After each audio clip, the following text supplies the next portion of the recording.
Hi, everybody. Welcome back to the Quantum Guide Show. Now, I'm having some sound issues, so I'm just wanting my friends in the live chat, please tell me if you were able to hear the introduction to the show.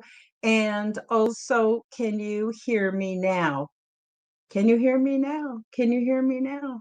If you could let me know, I would really appreciate it because my settings were off this morning and they might still be off. Denise says I can hear you. Okay, and Denise, were you able to hear the introduction to the video?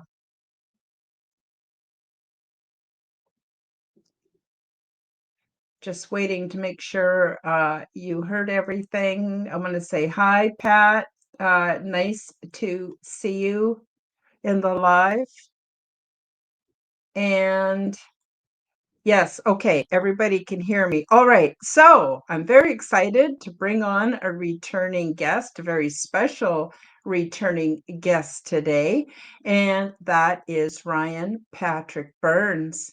And for those of you who aren't familiar with Ryan, he began researching the Uinta Basin and the mysterious Skinwalker Ranch years ago. But when his passion for answers could no longer be quenched, he left his corporate job in Salt Lake City and moved to the desolate and remote basin to investigate the ranch full time. Ryan now owns property overlooking the ranch, where he hosts the popular podcast Hero Paranormal, and has also written about his experiences investigating Skinwalker. Check out his links in the description. Ryan is a very thorough researcher into the paranormal realms, as well as how these overlap within the societal reality. All of the links are featured below in the description. Check me out, subscribe to my channels, leave me a comment, like my videos, and please do share my content with your friends. Now, for those of you who've already subscribed to my channel, could you do me a really big favor and go to my channel and see if you're still subscribed?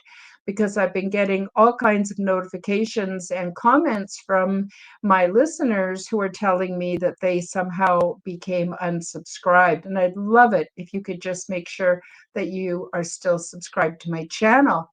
And I'm also happy to announce that you can join my YouTube channel to take advantage of my perks and to help me to grow my channel. So without further ado, I'm going to bring on Ryan. Ryan, can you hear me okay? You sound good. Yes, absolutely. Oh, awesome. So do you. Now, my other guest for today, Gary Michael May McGill, couldn't make it last minute. So again, it's just you and I, Ryan. So I hope that we'll be able to come up with enough information. So I guess I'll just start off with asking you, how are you, Ryan? And what's new in your little corner of the world? I am good. This time of year is always an interesting one, just because there's so much going on. You've got fall coming. You have Mhm. an interesting time of year where allegedly, the veil is a little thinner for things to come through, and things in the Uinta Basin of Utah are extremely active. And from what I understand, just about everywhere is pretty active. And I think it's going to get more active probably until about the end of December. But that's I'm doing great. How are you doing? Oh, I'm doing pretty good, pretty good. We've got the changing of the seasons, all the leaves have turned, and it's really quite beautiful out there. I'm going to give a shout out to Pat. I'm not sure if I said Pat earlier or not.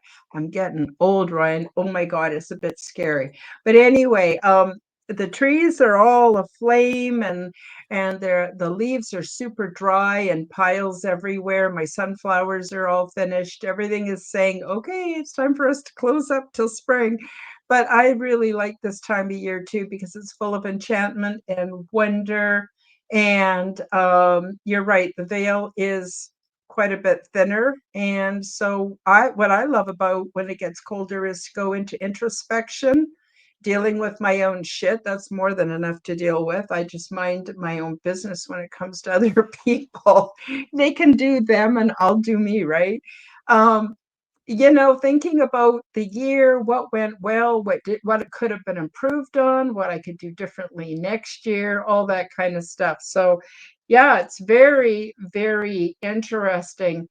So, today, what seems to go quite well with October is to talk about cryptids. And when I was growing up, cryptids was not even a term, but we had, of course, what we call Bigfoot or Sasquatch. We also kind of believed in vampires. And we also, Wolfman, of course, that was before Dogman became popular. So I thought maybe we could start with those three. I grew up in the lower mainland of British Columbia. And oh my God, there's so many Sasquatch sightings.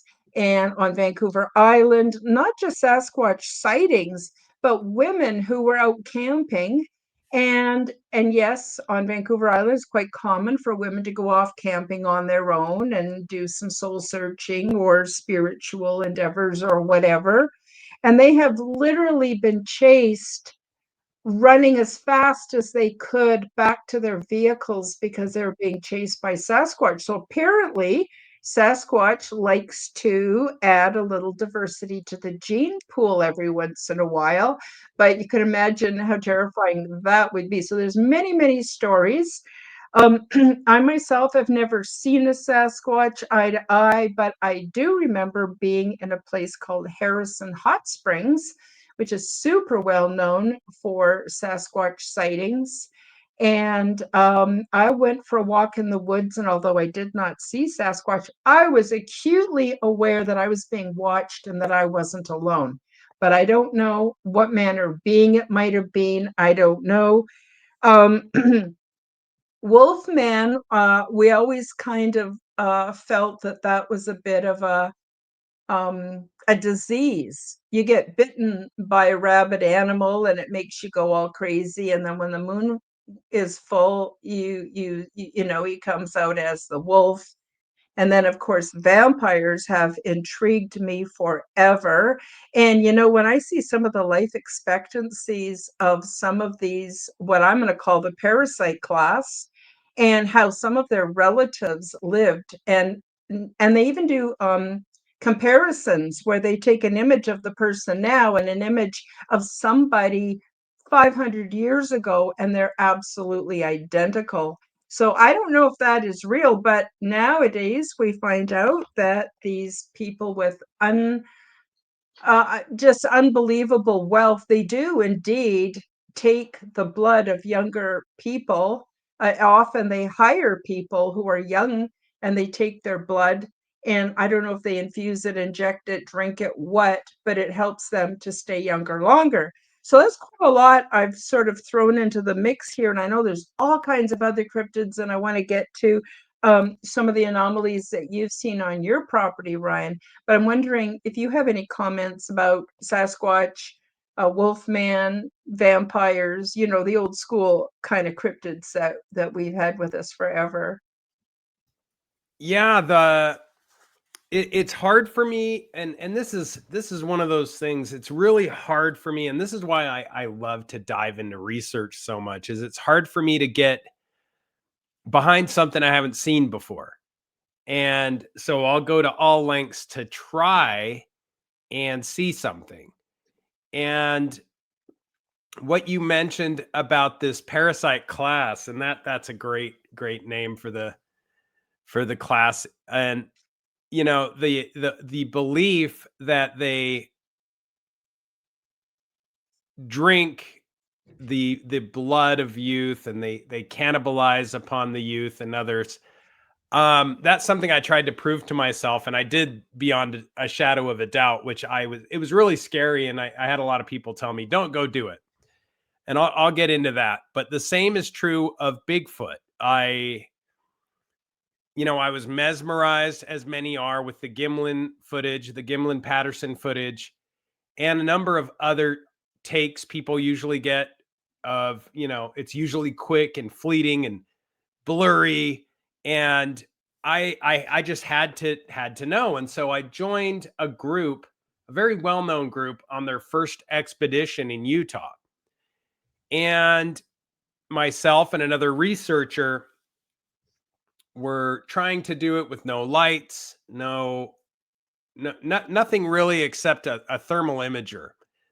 And we were with another group, and they had a variety within the group. They had a variety of head cameras and thermal imagers that were hooked to cameras, and it was like a helmet deal. And people were switching the helmet as we went down this trail high in the Uinta Mountains of Utah.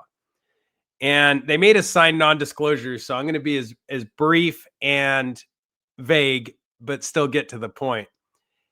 Long story short, we had wandered off ahead of this other group within this main group, and they were switching their cameras and they had to take off a helmet and move it to the next guy. And while they were doing that, myself and this other person were just sitting in the forest quietly with no lights on down the trail ahead of them. And sure enough, we heard something. We looked up in the thermal imager and we saw something. And it was very much what I would describe as a Sasquatch, maybe an adolescent Sasquatch. And it was only, Karen, maybe 12 feet away from these guys, and they didn't know it was there. So beyond a shadow of a doubt, it proved to me that these things exist. Yeah, and we know they're very stealthy. So, I think there's a lot, and I think that is why they've been around for so long and why they've never been captured, for lack of a better word. A show that I shared with my grandchildren that are 6 is the movie called Harry and the Hendersons, and I just loved it. I loved it so much, but it gets into all the stereotypes about Bigfoot, but also that maybe Bigfoot isn't, necessarily what we think it is. But I've done quite a bit of research, and until I actually see something in my own reality, I don't necessarily believe it 100%. It doesn't mean it doesn't exist. In fact, I believe it does exist. But I can't say I'm an expert and I know about these, but I do remember being on Vancouver Island, and it was quite regular that women would come freaking out of the forest because Bigfoot showed up and wanted to do the hoochie coochie with them, which they were not happy about. So I wanted to flip back a little bit. Anyway, so it's really amazing that you guys saw something, but not everybody saw it. We see that with many things in the paranormal reality, even flying saucers and ETs and stuff. One group sees it and a couple people see it as a spaceship. Someone else just sees it as a little light. So it's really hard to tell how much of this is those beings are able to affect our minds and how much isn't. I wanted to flip back a little bit to the whole vampire thing. Now, is that just to see if I understood you properly, Ryan? Is that what you did research into in the whole issue of human blood? And you may not want to go into great detail on this show on account of its risky biscuits, but I'm wondering if you could just elaborate a little more, or if it's not safe to, don't do it. I'll do it. And Okay. the reason I'll do it is, okay, I had a gentleman on my podcast, and he alleged that he was a multi-generational member of a satanic bloodline in the Illuminati, and that he finally got out, and life wasn't easy. Getting out was not easy. And he alleged that there were locations back east and places, communities, where there were more of these, let's just call them Illuminati satanic bloodlines, that were, multi-generational. And kind of as an entry point, you want to go like 7th, 8th, 9th generation. I mean, we're talking thousands of years, some of these families. And according to him, they very much would partake in these rituals where oftentimes younger children were involved. They have their ways of getting them, and that, they could do these things and basically get away with it. It Mhm. seems really far fetched, but what he explained, and his name was Jay Parker. He's still around, actually. Really nice guy. And Jay Parker mentioned a couple of communities, Arden, Delaware, and Rose Valley, Pennsylvania, in particular. And he mentioned that these communities, in particular, that he knew of and was very familiar with, had, in his estimation, around a 90 percentile of multi-generational Illuminati families that were involved with this stuff to some degree or another. This sounded so far-fetched to me that I said, okay. After the podcast, I talked to him and I said, Jay, I'm going to book a flight. I'm going to come out. Will you tell me where to go, what to look for? He said, yeah, but just be aware, in these tightly knit old communities, don't call the police if you see something, because they're in it too. And everybody's in it. So what was explained to me is that as a front, these families will very much be a part of things like the PTA. There'll be a football coach. There'll be the leader of a church. I won't get into denominations, but it doesn't really matter. They would do all these things up front in the community and be very engaged in the community. Uh-huh. But behind the scenes, they would very much be doing what they've always done as a multi-generational Illuminati satanic family. And they would have these really interesting familiars, these demons, if you want to call them that. And they would call them familiars because they would attach themselves to this family. And that's why it's multi-generational. They would continue this stuff to keep that demon or that familiar spirit with them, because they didn't want it to get tired and move on to some other family, and to keep it fed with the things that they would do. And it Mhm. got really dark. And one of the places he told me to go, I went, and I just kind of parked my car and stayed overnight. And sure enough, right around the time frame that he said something would happen, it happened. I saw something that blew my mind. And everything he said basically checked out. He told me one particular neighborhood to check things out, where they had, in the back of these estates, these massive, they looked like open air fireplaces. And these things were basically designed very old, in many cases, very massive, made of stone. And they were designed to get rid of any evidence. But they were also, he said, people will just say that they're to get rid of garbage. And he said, in their minds, they're not lying. So I saw those, and I stopped along the way at some spots where he said it's very likely, if you park your car in these areas, you will be ushered off by someone. And even though it's perfectly legal to park there, I had my real estate cards with me. I said I was looking at property. And no, sure enough, I would park, I would get out of the car, and everything he said came true. Uh, you know, a random car with a woman driving a station wagon would stop. It looked like a soccer mom, and she'd come out and start yelling at me and say, "Get out of here. What are you doing?" And I'd say, "Hey, I'm just looking at this for real estate purposes." And she'd say, "No, you better leave, or I'm going to call someone."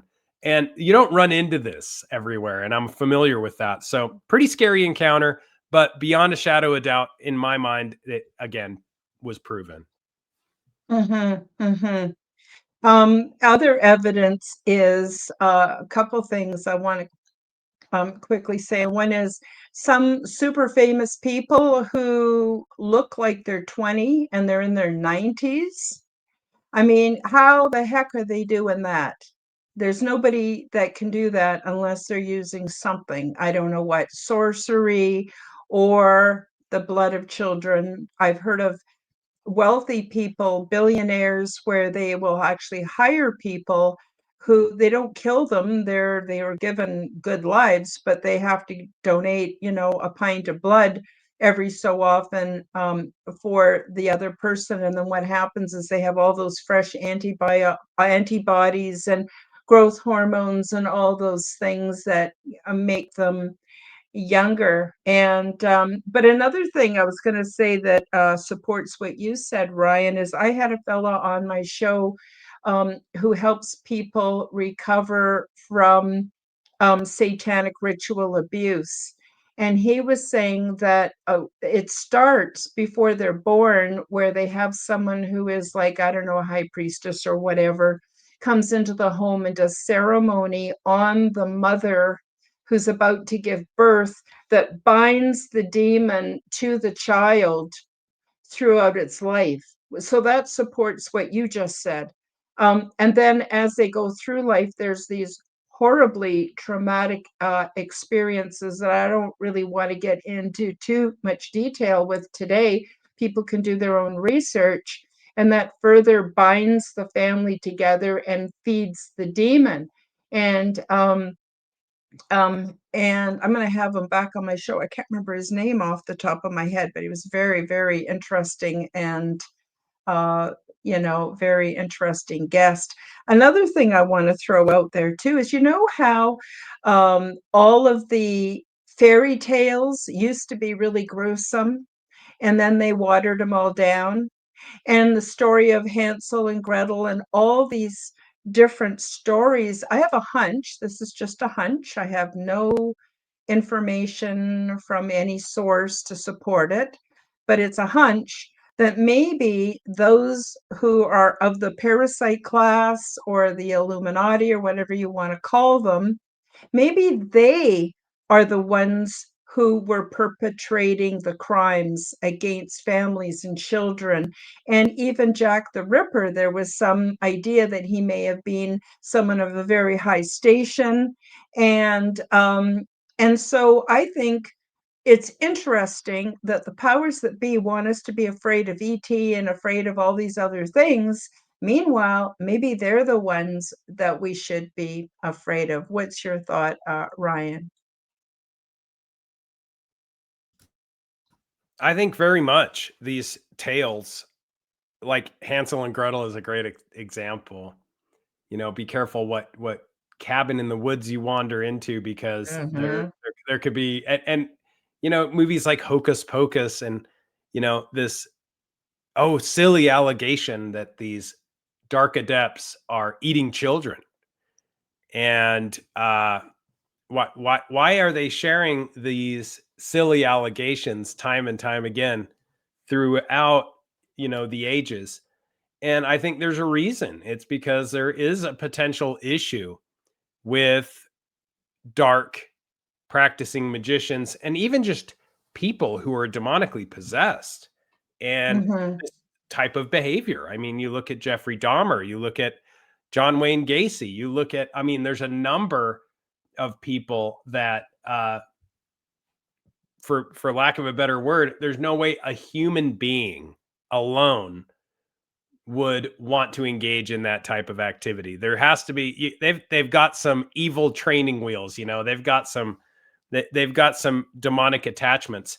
And I think it's really interesting that you mentioned the demonic attachments at birth, where these sorcerers do that for these multi-generational SRA families, because it was, at least in my mind, by the work of Aleister Crowley, well proven, through the debauchery and other things that he did, that we all basically get assigned or given a guardian angel out of the box. And he did his very mightiest, tried his hardest, to fulfill his true will. He tried to kind of shake this guardian angel, and he said he tried everything, things that were repulsive to even him, to see if he could shake this guardian angel, to see if he could do his own true will. And this thing just wouldn't let go. Like, it was like their Mhm. job, like, while you're alive, my job is to protect you and guide you to the light, essentially. And so it doesn't surprise me at all that pre-birth they would start trying to remove that and attach a darker entity to these kids. Mm-hmm. Yep, absolutely.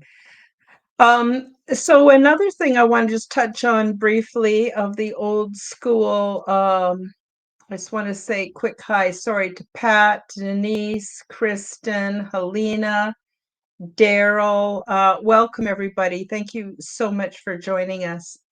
Out of the old school cryptids, there was also what they called Wolfman, and there's been a lot of research done on that, and some experts or historians claim that it was the ergotamine, which was growing on the rye, because they were not allowed to have the nice refined wheat that the elite class or the parasite class got to eat. They had to eat, dark rye. And there was an ergotamine is a mold that grows on it, and that produced the same exact thing as LSD. And so there could have been, cycles of ergotamine that people were eating to imagine the werewolf, or there might have been werewolves. Like, I don't really know. Ryan, have you heard of any evidence supporting? I know there's anecdotal evidence, but are there really people who have seen Wolfman or Dogman? And do you think they're kind of in cahoots with Bigfoot and other cryptids that may work together, since they all seem to have this paranormal psychic ability? Absolutely. And this is another one that 100%, I could tell you tale after tale of people in the southwestern United States and in and around the Uinta Basin of Utah that have seen dogmen, skinwalkers, things that appear to be werewolves, for lack of a better word. I mean, these are all just different names for something that is not supposed to exist, right?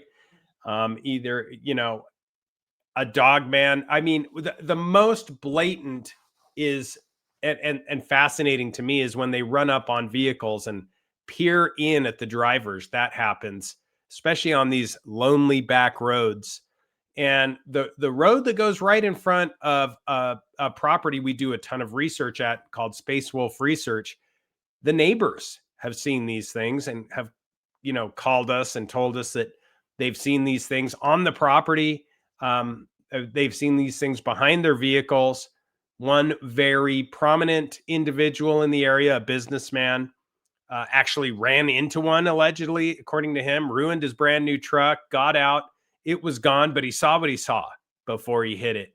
And I've had instances where I've seen things that I can't explain, and so have others. Mm-hmm. So in Mm-hmm. my opinion, I think that's another one where if you're in the right place at the right time, you're going to see it. And the local native law enforcement, the Bureau of Indian Affairs, my favorite saying that they've told me is, it's not a matter of if you're going to see something, but when. Mm-hmm. Mm-hmm.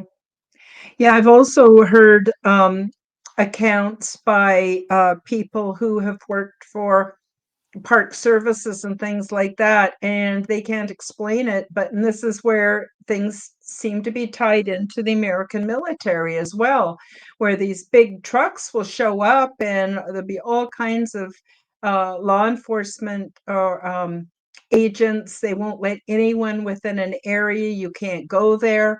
But these huge trucks are rolling in there and then out again, and there's like something so super strong pounding on the walls of the box on the back of the truck. Like, nobody knows what's going on. So what adds to the confusion is, what about all the genetic experiments they're doing with chimeras? God only knows what. But I know one thing: I wouldn't want to be a cryptid or an ET, which might also be a cryptid, and get picked up by, the American military or something, because I'm sure what they have to undergo is pretty horrendous.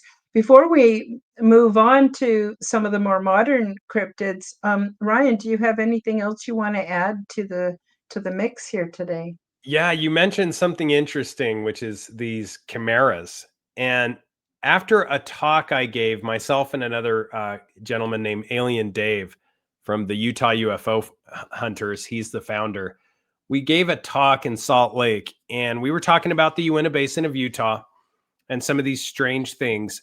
And two gentlemen came up to us who worked for let's just say a company that works with genetics. They're in Salt Lake, out of a place called Research Park. There's a number of companies, so I'm not pinpointing them, but if you don't have to do much homework to figure out who these guys are.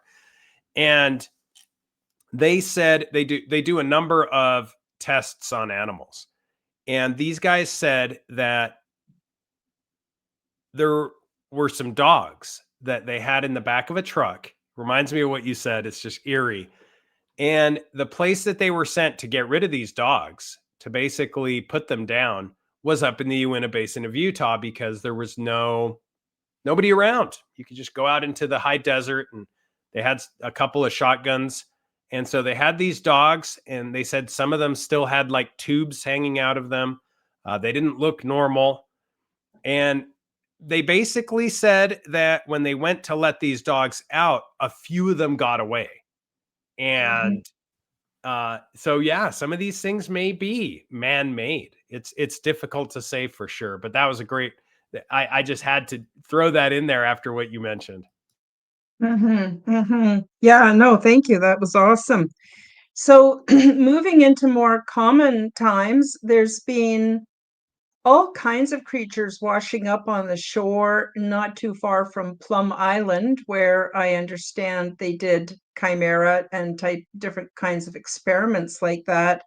And they're very easy to find on the internet. I don't have them here, but they've got beaks and claws and human bodies and God knows what.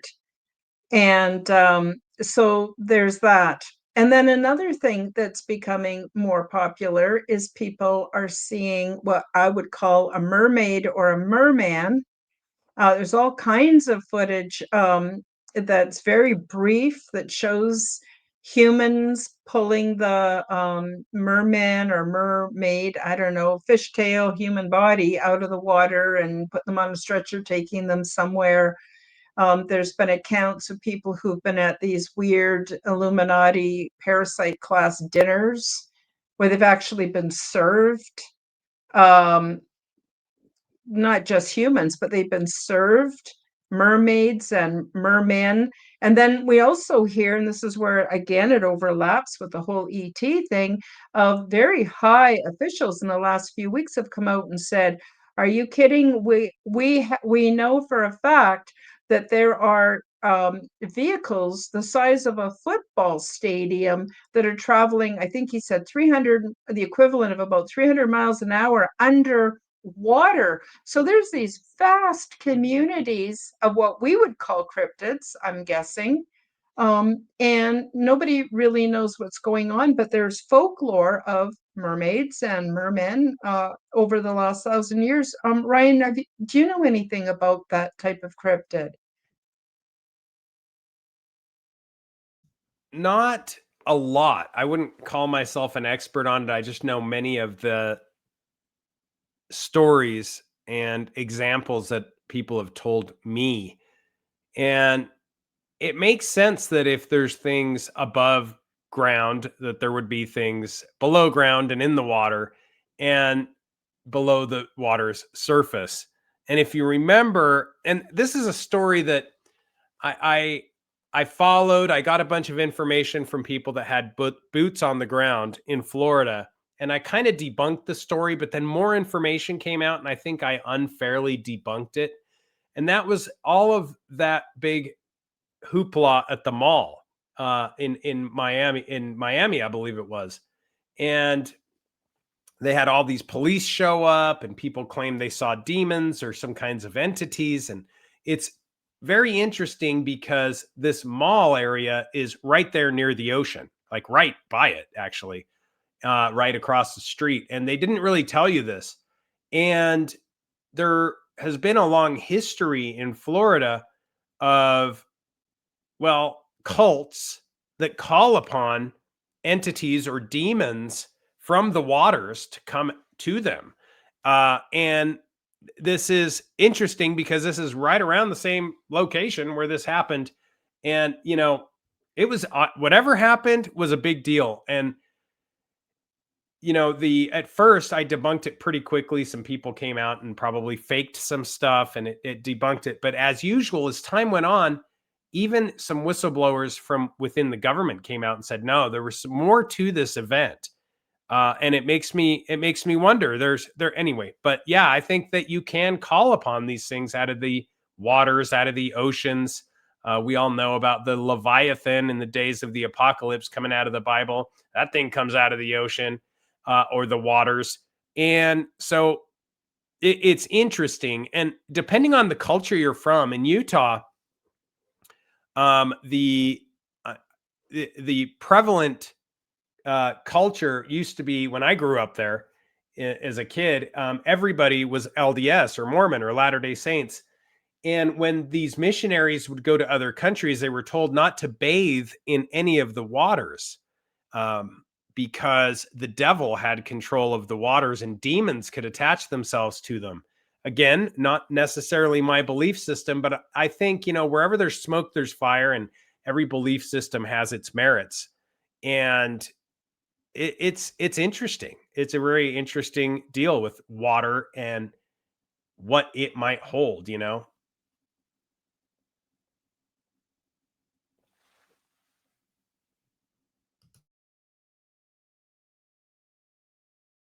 I think you're muted. I can't hear you. Oh, I am. Now can you hear me? I'm sorry. I wanted just to take a moment and play a very short promotion for a product. I'm having a sale that ends when stock runs out, or the end of November. While I'm doing that, do you want to think about what your favorite cryptid is, or do you want to talk about your cryptid experiences on your property or whatever? Love to hear about it as soon as we come back. So hang on, folks. We'll be right back. Are you looking for the perfect, unique seasonal gift? Check out Zendome's Orgonite. They are my unique brand of orgone generators, and they are affordable, ethically sourced, handmade, and double charged for maximum effect. They are only available through my website, KarenHoltonHealthCoach.com. These beautiful devices are simple compounds which balance ambient energy by converting negative energy and EMF into positive healing energy with many easily confirmed health benefits. They help diminish the harmful effects of negative energies and EMF by attracting and converting them, retuning them into new and more healthful sound and light wave patterns. They also produce orgone energy, which is also known as chi, prana, zero point, and life force. And you can use these devices for focusing the mind, healing, meditation, and for spiritual growth. Zendome's Orgonite are my unique brand of orgone generators, and they are only available through my website. Don't be fooled by imitations. Check out my website to see my latest selection at KarenHoltonHealthCoach.com. That's KarenHolton Healthcoach.com. Check them out today. And we're back. I'm just going to quickly go back to the comments. Oh, Tennessee, Kentucky, Bigfoot. Hey, all. Let's see what he has to say. Hey, all. Good to catch the show. Daryl, Denise, Kristen, Pat, Helena, Karen, and Ryan. Lovely to see you. Thank you so much for making the time to come and stop in today.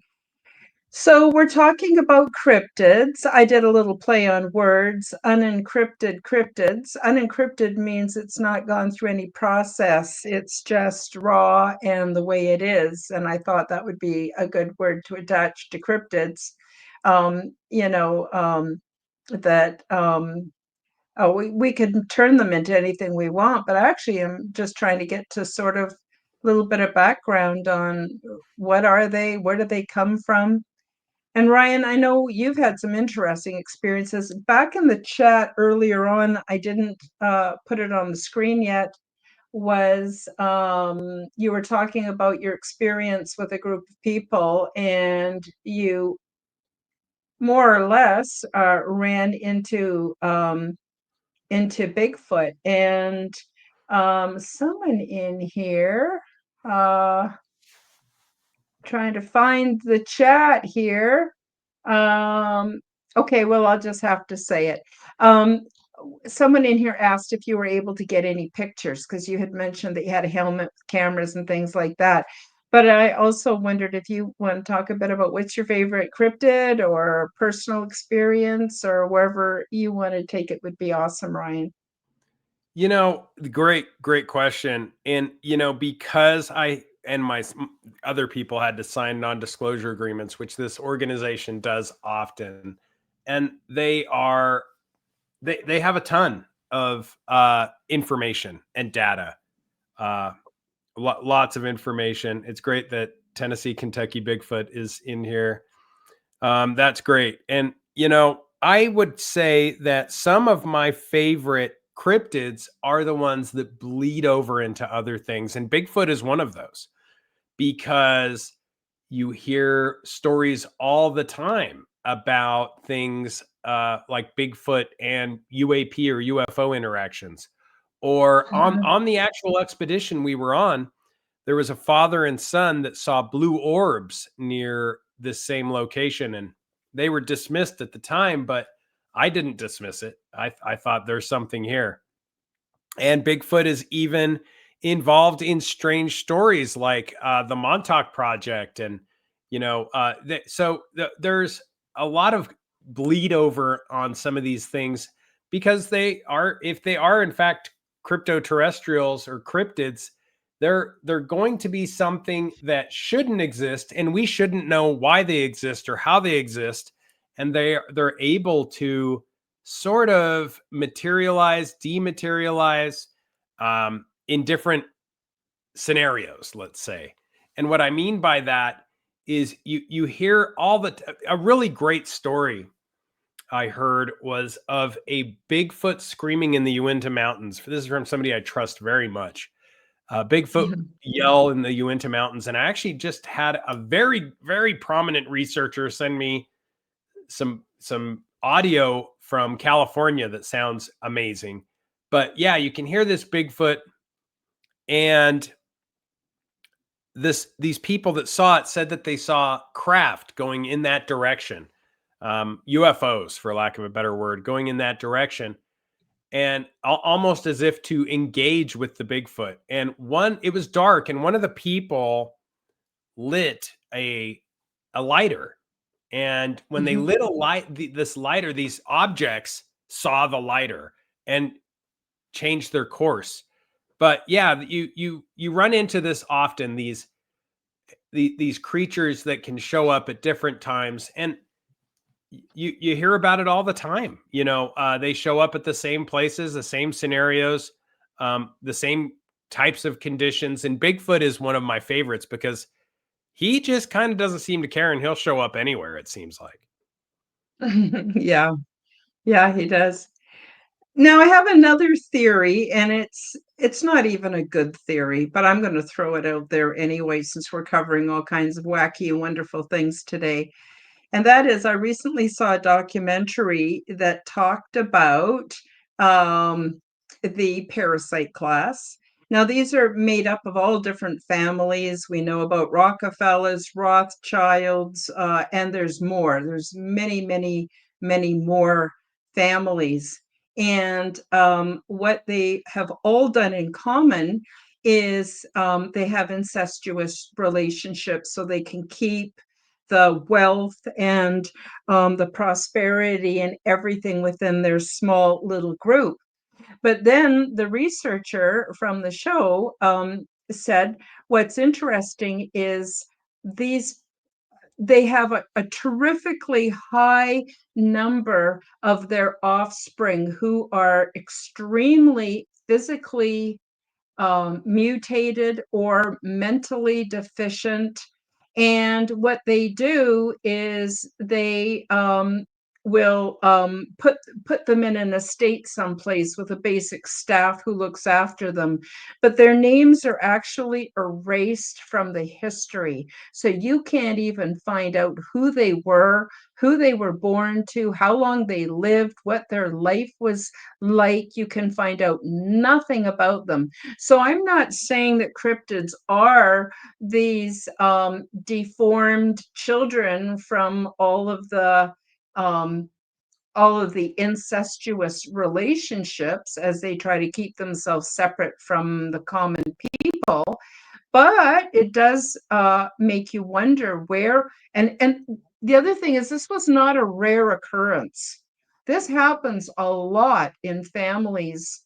And who knows, maybe these families are all originating from one family. But what are they doing with all these defective people? We even know that the English monarchy had all kinds of kids locked away in mental institutions and stuff because of the constant inbreeding. Anyway, I'm not saying that Bigfoot is the child of incestuous parasite class families. Because Bigfoot's seen everywhere and all through time, but some of them maybe got out, got loose, whatever, and they've been erased from history. And I just thought that was another interesting tidbit just to throw into the mix. Well, you're not, as usual, you're not 100% off, because there are magical practices and rituals that demand the incestuous acts be taken. As an example, if you look at what it takes to be a skinwalker, allegedly, and this stuff's written down by a number of anthropologists who have studied this type of magic, which involves a lot of necromancy, believe it or not, a lot of grave robbing. You have to give one of your own, preferably a sibling. You have to kill them, kind of like to ante up to start entering these initiation processes. And one of the rituals that is demanded is incest. And the reason, and I believe it's not dissimilar from the parasite class, because these demons want to destroy anything of beauty in these Mm-hmm. families. And when it comes to the family unit, how better to do that than incest right off the bat? And so I believe that these demons, many of these ancient demons go back as far as Mesopotamia, and allegedly have followed these families forward. And the reason I say that is there was a really interesting story about a gentleman named John Alexander Lawson, who was basically a serial killer. And he got caught, but he had changed his name to the name of his familiar demon, which he claimed was Pazuzu. And they locked him up, and he was in prison, and he would give little offerings to this demon at the correct times throughout the month and the year. And one particular time he said, I've got nothing. Like, I don't even have whatever, a pack of gum. I'm making that up, but I don't have anything to offer this demon. And he was calling to the prison guards, please just give me something to offer this demon, or he's going to take me. And eerily, they found him dead in the morning with like catastrophic wounds that they don't believe he was able to inflict upon himself. And that demon Pazuzu was an ancient Mesopotamian demon that has been following families and people for generations. So yeah, I think that all this dark stuff, there's more to it than meets the eye. Don't just think that you're watching Hocus Pocus and, oh, that's funny that the witches want to eat a kid. What a silly belief system. No, there's probably something to it. Mm-hmm. Mm-hmm. Absolutely. I can remember, excuse me, when I was pregnant and due to give birth to my daughter, and somebody who was a friend of a friend, not really my friend, but I knew she was very active in witchcraft. And I know that most witchcraft is just Wicca and different kind of ritual based or goddess based worship. It's not all demonic per se. But anyway, this woman would phone me every day and ask me if I'd had my baby yet, and it freaked me out so damn bad that I ended up having her 3 weeks late, because she was due just before Halloween, and I ended up having her November 16th, so it was kinda like my body went, "No way, making my baby available." I don't even know if that's what this woman wanted, but I'm just saying she phoned me every day, "Did you have your baby yet?" And it freaked me right out. Oh, Denise, thank you so much. She says, "Thank you, Karen. Love when Ryan comes in." Me too. Thank you so much for the super chat. I appreciate you so much. Please don't feel like you have to donate to me all the time. You've been extremely lovely that way, and I really appreciate it. But I just want to make sure everybody has enough for themselves. And if you're struggling in any way, please, I do not expect donations. Of course, love it when I get them. It really helps the show a lot. It helps me a lot. Certainly reduces my stress on how I'm going to pay for all my expenses. But yeah, I just want to say thank you very much, Denise. Unexpected and truly appreciated. And even Kristen says, "Thank you, Denise." Yes, you're a lovely group. Absolutely lovely. Well, we have a few more minutes left. And is there anything that those in the live chat would like Ryan to talk about? Or should we just carry on? Ryan, do you want to, we got about 10 minutes left. Do you want to talk a little bit about the cryptid that you saw on your property? I know we covered it when Gary and you were taking over my show for me while I was away. And I can refer people back to that video. But do you want to talk a little bit about your own personal cryptid? That was the weirdest thing I ever saw. Yeah, I think you're talking about kind of the chupacabra looking one. Yeah, yeah, very dog-like, but no fur. It was very weird. Right. Yeah, those are very strange. And it's always great. I mean, it's great to see things, but it's always great when you have some video evidence because there's so many just stories, right? And I appreciate Mhm. the stories because I realize you can't always get video evidence, but when we do, oh man, that's a bonus. And yeah, there are very much creatures that don't appear to be normally in the area. Whether that's tropical birds that we see there at Space Wolf Research or strange, almost ancient looking animals we've caught. Um, and oftentimes we'll get actual. I'll show you one. I've got something here. A tooth from what is believed to be a dire wolf, and Oh, you'll wow, it's huge. yeah, it's huge. And this one's cleaned up. We've gotten a few of these, um, quite a few actually. We've gotten full skulls. We've gotten what appears to be almost like warthog creatures, which aren't in the area, and a number of others. Wolves, of course, are not supposed to even be in the area, but they're seen often. We know that they're there, even though technically they're not supposed to exist. We see them. We've gotten images of them. Mhm. We've found carcasses of them. But yeah, you'll find stuff all the time that just doesn't make sense. And among the wild things that have been seen in the area, um, canines are at the top of the list.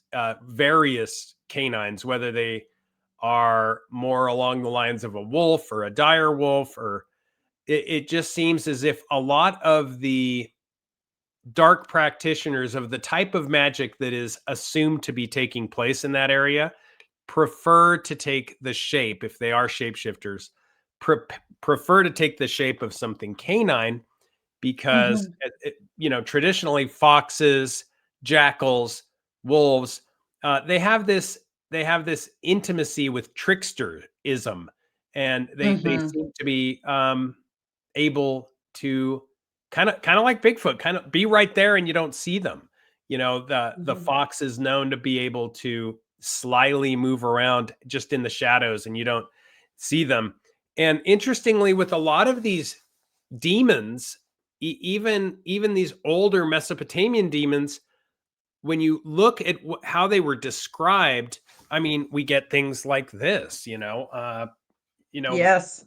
you get a dog head in a man's body in Egypt, or you get even the case of Pazuzu, the demon that this prisoner claimed had a hold on him. It was depicted as a hybrid creature as well, often with a lion or a dog's head and a human Hmm. body. So it makes you wonder why all this hybridization, why all this, I mean, literally shapeshifters. So I don't know. I think Hmm. there's something to it all. Oh, I think there has to be something to it because there are probably dozens of accounts now of truck drivers driving along and hear this being that has like a human body that can run super fast, but definitely a dog head. And it sometimes even catches up, even though the truck driver's got it floored, it still catches up with him and looks him in the eye. And one guy had a pistol and he shot it right in the face a couple of times. But there's been tons, or people get to where they're going and the back of their truck is all lacerated with something with super strong, so there's enough, I would say, secondary proof that these are absolutely real. Now, we're coming close to the end of the show, and I just want to very quickly again thank Kristen so much for your donation, and I also really want to thank Denise. So I just want to make sure I give you guys lots of love, and I appreciate you so very, very much. So, are there any final questions from the live chat?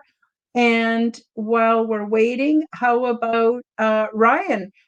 Anything else you want to add about cryptids? And then do you want to tell us what's going on at Space Wolf? What's going on with Hero Paranormal? You have the most interesting life I've ever seen. I watch a lot of your shows. I don't always comment, but I definitely leave a like.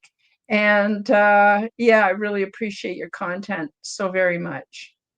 Thank you so much. And thanks for having me on, Karen. Yeah, I just want to, kind of nail it home that these things are nothing new. These things have been discussed that we know of, written down. These cryptid creatures since the 8th century BCE. People have been talking about animals and entities that don't seem compatible with our reality, hybrid creatures. And I mean, we all this time of year love to get into like the werewolves, Dracula. All these things come from real, these are tales that come from real events, one way or another, whether it's Vlad the Impaler, who, Mhm. go figure, the monarchy is related to, or whether it's stories of, werewolves in the forest, beasts that you couldn't tell if it was a man or a wolf. These things, it's pretty fascinating. But yeah, this is nothing new. And this time of year, it's kind of celebrated. It's a little bit fun, but just be aware that there's some truth to it. Mhm. Mhm. Yeah. Yeah. Well, when I was younger, I wasn't afraid of anything. And then as I got older, it's not that I'm afraid, but I would not even go walking the streets of the city I live in at night. If it isn't one thing, it's something else. Better just to stay, safe at home. So that's about it for the show. Ryan, tell people where they can find you You bet. and maybe a couple topics, what you've been addressing lately on your wonderful show, Hero Paranormal. And then we'll close out the show for today. I want to thank you, Ryan, for being here. I want to thank everyone in the live chat. You really, really enhance the show. And I appreciate each and every one of you. Of course, thank you so much for the super chats. Helps me out a lot. For those of you who are not yet channel members, please consider, and I'm thinking of having my members on as a panel maybe next month or maybe in December, and get you guys to tell me all about you. And I thought it would make a very interesting episode. So, but I'm going to make it members only. No disrespect for those who are not members. I know not everyone can afford it, but I thought for special treat for those of you who are members and do donate regularly, I'd love to give you the platform, let you come on and share your stuff with us. Anyway, Ryan, yes, where can people find you? You bet. And really quick, I'm going to just do a really quick pitch. I know you already kind of showed it, but the stuff that Karen makes is absolutely gorgeous. And I just wanted to show it like in live camera, just how beautiful this stuff is. If you guys haven't seen it before, it's absolutely amazing. Best quality. And also, as I wrap up, since Halloween's this week, I wanted to remind everybody that, what is it that kids say when they come to the door? They say trick or treat. And people often just think of the treat. Oh, give them a treat. But they forget about the trick. And that used to be a threat of mischief. Like literally, don't make us show you what we can show you. Instead, just give us a treat. So remember that those ancient customs come from somewhere. And you can find me on YouTube or on social media at Hero Paranormal. You can also just go to heroparanormal.com. I'm on Instagram, Facebook, and you can find also Space Wolf Research on those, or you can just go to spacewolfresearch.com. Wonderful, wonderful. So thank you again, Ryan. Always a good show. We have so many interesting things to say. I love talking to you. It's just been an absolute pleasure. It's too bad Gary couldn't make it to the show today. I don't know, something came up. I did not want to press him for the reason. That seems kind of rude. But if he says he can make it, he can. And if he can't, he can't. And that's just how it goes. But anyway, I want to thank everybody for joining us today. And on Sunday, I'm having Kevin Michael Estrella back, and we're going to talk about his other ET experiences on Aliens and Angels on Sunday. He's been on before. We've talked about his experiences with the Ponte. So speaking of cryptids, some of these ET groups have been here for thousands of years, and we're just now sort of discovering them. But I wonder whose world it really is, theirs, or ours, or maybe we just got to share. I don't know. But I want to thank everybody for being here. Please share this with your friends. Please throw me a like. I would really appreciate it. And we'll see you next time on the Aliens and Angels podcast, which is on Sunday. And thank you again, Ryan, so much for being here. Always a treat. Thank you for joining me for the Quantum Guide Show. Become the change that you wish to see in the world.